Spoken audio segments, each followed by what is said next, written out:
tungod kay aron nga mabalik siya sa iyahang normal.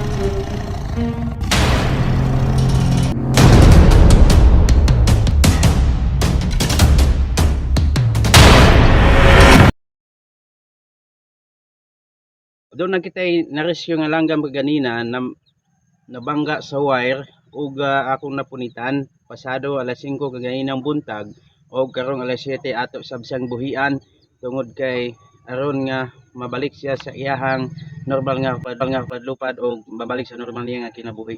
So kini nga langgam ako kaila ambot kamo na yung pangalan ani. So ako ni siyang buhian karon para nga balik siya sa iyahang pamilya. So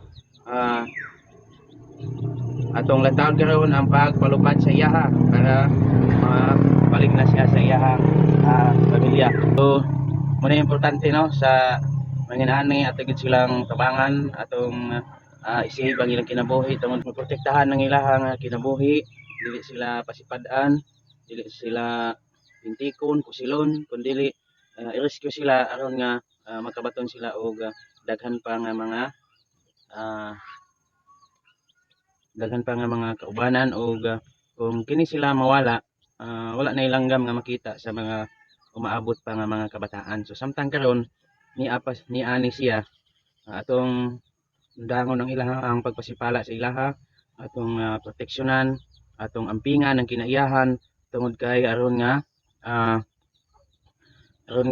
maka kita pa og mga langgam ang ng kabataan. Abi ninyo dako ni siya og counterpart sa atong palibot.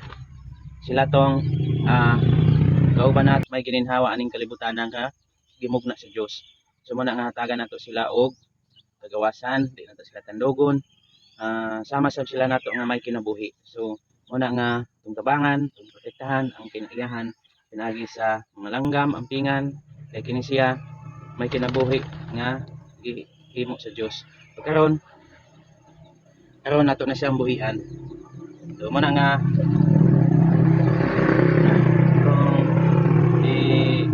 ban nang iyang pagbuhi sa iya kalupad na siya ron. Ito na siyang buhian. So muna nga atong lantawon ng pagpalupad sa iya Ayan. Karon. Okay. So kunang buhian. Oops.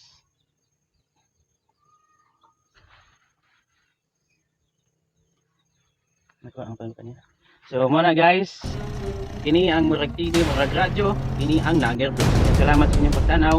Comment lang kung naa kay i-comment o niya suggestion, pangutana para ato matubag lang sa baba.